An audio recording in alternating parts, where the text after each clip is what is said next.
Bismillah. Assalamualaikum warahmatullahi wabarakatuh. Alhamdulillahi rabbil alamin. Alhamdulillahilladzi an'amana bi ni'matil iman wal islam.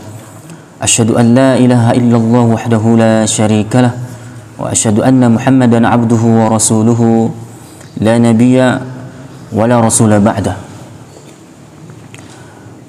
Ikhwani fillah rahimakumullah. Ada di antara kaum muslimin yang Rasulullah Shallallahu Alaihi Wasallam nyatakan bahwa mereka itu berkeluarga, menikah, bersuami istri, dan kemudian mereka juga memiliki keturunan yang Allah berikan kepada mereka itu. Namun walaupun demikian, Rasulullah Shallallahu Alaihi Wasallam juga masih menganggap mereka itu suami istri ataupun keluarga yang mandul. Ada suami istri yang kemudian Allah anugerahi mereka anak, bahkan anaknya nggak satu, nggak dua, lebih dari itu, banyak. Namun mereka juga masih saja dianggap mandul oleh Rasulullah Shallallahu Alaihi Wasallam. Mungkin pengertian mandul dalam pikiran kita, ketika kita mendengar kalimat mandul ini, kebayang sama kita bahwa mereka-mereka yang sudah berkeluarga tapi belum dianugerahi oleh Allah anak. Mereka yang tidak memiliki keturunan. Lama sudah menikah. Mereka sudah menikah seumur setahun. Pernikahan mereka ada yang umurnya 2 tahun, 3 tahun, ada yang 10 tahun. Ada yang di antara mereka bahkan sudah umur lanjut, namun belum juga mereka belum mendapatkan keturunan. Yang sehingga orang yang seperti ini, kita sering mengatakan sayang sekali ini orang, belum Allah berikan keturunan, istrinya mandul, suaminya mandul. Nah, namun Rasulullah malah menyatakan dengan pernyataan yang lain, memberi gambaran pengertian mandul dengan pengertian yang lain. Rasulullah Shallallahu Alaihi Wasallam bersabda, mengawali sabdanya dengan sebuah pertanyaan kepada para sahabat, "Ma ta'udduna ar-rukuba fikum?" Wahai sahabatku, apakah kalian tahu siapa sih orang mandul itu, ataupun apa yang dikatakan mandul itu? Qala qulna alladzi la yuladu lahu. Alladzi la yuladu lahu. Jadi para sahabat menjawab mungkin seperti jawaban kita juga hari ini, ataupun jawaban kita mungkin sama juga seperti jawaban sahabat ketika ditanyai oleh Rasulullah Shallallahu Alaihi Wasallam ketika beliau bertanya apa itu mandul. Para sahabat menjawab apa? Mereka adalah orang yang tidak diberikan keturunannya oleh Allah. Mereka adalah orang-orang yang tidak memiliki ataupun tidak mempunyai anak setelah pernikahan. Nah, kemudian Rasulullah menyanggah. Rasulullah mengatakan apa? Laisa dzaka birraqub. Bukan seperti itu yang dikatakan orang mandul. Walakinnahu ar-rajulu alladzi lam yuqaddim min waladihi syai'a. Namun yang dikatakan mandul adalah mereka orang tua, suami istri, ayah dan ibu, yang bahkan mereka sudah menikah dan memiliki banyak anak, namun anaknya ini tidak membawa kebaikan apapun untuk diri orang tua tadi, baik di dunia dan di akhirat. Tidak membawa manfaat. Ataupun orang tua mandul juga adalah mereka yang cuma mampu melahirkan anak semasa hidup di dunia, tapi tidak mampu melahirkan kebaikan dari dirinya untuk anak-anaknya. Itu orang tua mandul. Dan ini sangat banyak hari ini kalau kita perhatikan. Dengan kondisi kaum muslimin hari ini, kondisi manusia yang ada di sekitar kita hari ini, kalau kita mau perhatikan, banyak orang-orang sudah berkeluarga dan Allah anugerahi mereka itu anak, banyak bahkan anaknya. Namun orang tuanya ini hanya sekedar mampu melahirkan anak, tapi tidak mampu melahirkan kebaikan-kebaikan untuk keluarganya, tidak mampu melahirkan kebaikan untuk anak-anaknya. Inilah hakikat dari kemandulan, wahai saudaraku yang rahmati Allah Subhanahu wa taala. Ada bahkan di antara kaum muslimin yang mereka banyak anak tapi lebih mandul pada orang mandul. Ada yang di antara kita terkadang yang betul-betul memang nggak punya anak, kepingin punya anak. Ada yang udah punya anak tapi bagaikan nggak punya anak. Apa maksudnya bagaikan nggak punya anak juga masih? Ya, tidak membawa apapun kebaikan bagi mereka. Dan ini sangatlah rugi. Yang nanti na'udzubillahi min dzalik, kita berlindung kepada Allah dari sesuatu itu yang buruk-buruk.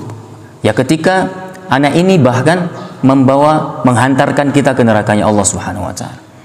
Bukan malah membawa manfaat, memberi syafaat, menolong kita pada hari kiamat. Namun mereka ini anak akan menggiring orang tuanya ke neraka. Na'udzubillah. Ini lebih rugi lagi. Ketika memang ia tidak bisa membawa manfaat untuk orang tuanya, bahkan yang dia berikan kepada orang tuanya adalah mudarat, bahaya. Nah, saudaraku yang dirahmati Allah Subhanahu wa taala, itulah hakikat dari kemandulan. Sama-sama coba kita perhatikan hari ini, kita yang sudah berkeluarga, kita punya anak perempuan, kita punya anak laki, kita punya anak 1, punya anak 2, punya anak 3. Bagi kita yang punya anak 4, 5, apakah mereka sekarang ini di saat sekarang ini, sebelum mereka kembali kepada Allah nanti suatu saat, dan itu sebuah kepastian, apakah kita yang duluan akan kembali ataupun anak-anak kita? Namun coba kita koreksi diri kita, bermuhasabah, kita coba-coba untuk mengintrospeksi diri, kira-kira anak yang sudah Allah berikan kepada kita hari ini, ataupun kita yang sudah Allah anugerahi anak, kira-kira anak kita sudah soleh atau belum? Sudah solehah atau belum? Untuk sementara waktu ini, apakah anak-anak itu sudah membawa manfaat untuk kita atau belum? Sudah membawa kebaikan untuk kita atau belum? Dan kita apakah sudah melahirkan kebaikan-kebaikan untuk mereka? Ataupun bahkan kita sedang melahirkan banyak keburukan untuk anak-anak kita? Dan tidak sedikit hari ini, anak-anak jadi jahat. Anak-anak itu jadi bandel. Apa yang menyebabkan mereka bandel? Karena mereka melihat kebandelan dua orang tuanya. Karena dia telah mendapatkan warisan bandel dari kedua orang tuanya.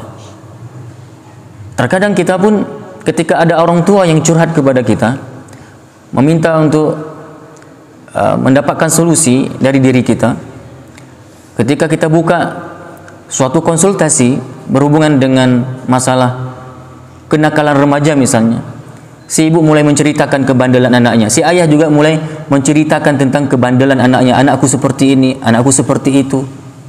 Dia sudah mulai jadi anak durhaka sekarang kepada kami. Pak Ustadz, apa yang bisa kami lakukan Pak Ustadz? Adakah solusi yang tepat, yang bijak?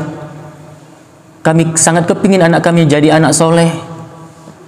Terkadang kami ketika memberi jawaban tidak langsung ke bagaimana solusi ataupun menyikapi si anak itu dulu. Ada kaitannya terkadang dengan orang tuanya. Orang tuanya yang terkadang kita harus banyak kita kasih nasihat. Ternyata anaknya yang bandel itu buah dari keburukan yang dilahirkan oleh dua orang tuanya.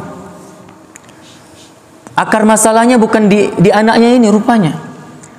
Ternyata ada pada orang tua yang belum begitu siap mempunyai anak sebenarnya. Dia hanya sekedar punya anak. Dia hanya sekedar melahirkan anak-anak. Namun ternyata orang tua tidak memperhatikan bagaimana pendidikannya, bagaimana ya pembinaannya dari dini. Ternyata orang tua malah tidak menghiraukan bagaimana keadaan baca Quran anaknya. Apakah dia sudah membaca dengan bacaan yang benar atau belum? Kemudian bagi yang sudah benar, apakah mereka dikontrol sampai menghafal ayat Quran tersebut? Terkadang orang tua malah membiarkan anaknya dalam maksiat, bahkan kompak bermaksiat, mengajak anaknya untuk bermaksiat sama-sama. Tidak diberikan ya pendidikan yang benar dan lain sebagainya, sehingga nanti lahirlah anak-anak yang bandel tadi. Sehingga orang tua jadi bingung, cari solusi sana dan ke sini, curhat tentang anaknya. Ternyata yang menjadi masalah awalnya adalah pada orang tua yang memang tidak peduli tentang nasib ataupun bagaimana keadaan agama anaknya. Dan orang tua seperti ini akan dimintai pertanggungjawaban khusus nanti pada hari kiamat. Abdullah bin Umar radhiyallahu anhuma, beliau pernah berkata apa? Alaikum bil Quran. Alaikum bil Quran. Hendaklah kita tunaikan kewajiban kita terhadap Quran. Ta'allamuhu wa 'allimuhu auladakum. Apa kata Ibnu Umar radhiyallahu anhuma? Kemudian kita harus tunaikan kewajiban kita terhadap Al-Quran. Maka apa kewajiban kita? Ta'allamuhu, pelajarilah ia. Pelajarilah bagaimana cara membacanya dengan benar. Pahamilah ia, maksudnya juga dari ta'allamu ini. Kemudian setelah kita memahami isi Al-Quran, sama-sama kemudian mengamalkannya. Jadi, alaikum bil Quran ta'allamuhu wa 'allimuhu auladakum. Perintah selanjutnya apa? Setelah belajar, ajarkan Al-Quran untuk anak-anak kalian, kepada anak-anak kalian. Anak-anak kalian, anak kita sendiri dan anak umat Islam. Ajarkan dia. Khairukum man ta'allama al-Quran wa 'allamahu. Sebaik-baik kalian, kata Rasulullah, siapa? Siapa yang paling baik di antara manusia semuanya ini? Yang paling baik di antara kalian, kata Rasulullah, yang belajar Quran dan yang mengajarkannya. Jadi urutannya belajar dulu, baru ngajar. Dan itu kita akan menjadi orang yang paling baik di sisi Allah, insya Allah. Bagi yang mereka semasa hidupnya tidak mau tahu dengan belajar Quran, dan dia sadar dirinya bahwa dia tidak bisa, belum mampu, dia belum mampu membaca Quran dengan baik dan benar, dan dia membiarkan diri, dia membiarkan dirinya dalam kebodohan, di dalam ketidakmampuan dia di saat membaca Al-Quran ataupun membaca Al-Quran, maka sungguh dia sedang dianggap ataupun dia masih dianggap orang yang sangat sepele dengan Quran, dan orang seperti ini bukan orang yang baik. Mafhul mukhalafah, ketika Rasulullah mengatakan khairukum man ta'allama al-Quran wa 'allamahu, sebaik-baik kalian orang yang belajar Quran dan yang mengajarkannya, maka hukum timbal baliknya, hukum sebaliknya, seburuk-buruk manusia siapa? Seburuk-buruk manusia orang yang tidak belajar Quran dan tidak mengajarkannya, apalagi ini seburuk-buruk manusia. Kalau memang Rasulullah katakan sebaik-baik manusia orang yang belajar, berarti seburuk-buruk manusia orang yang nggak belajar Quran. Maka apa kata Ibnu Umar tadi? Alaikum bil Quran, ta'allamuhu wa 'allimuhu auladakum fa innakum satus'aluna anhu. Karena sesungguhnya kalian akan dimintai pertanggungjawaban nanti pada hari kiamat tentangnya. Tentang apa? Apakah kamu ada belajar Quran semasa hidup di dunia? Apakah kamu pernah mengajarkan Quran untuk anak-anakmu? Adakah kalian mengajarkan Al-Quran untuk ya ataupun kepada anak-anak kalian? Akan disoalkan. Fa innakum satus'aluna anhu.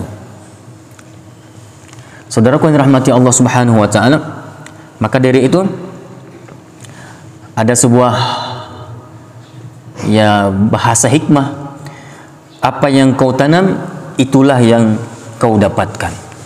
Apa yang kau tanam itulah yang akan kau dapatkan. Abdullah bin Mas'ud radhiyallahu anhu berkata, barang siapa yang menanam kebaikan, niscaya dia akan memetik kebahagiaan.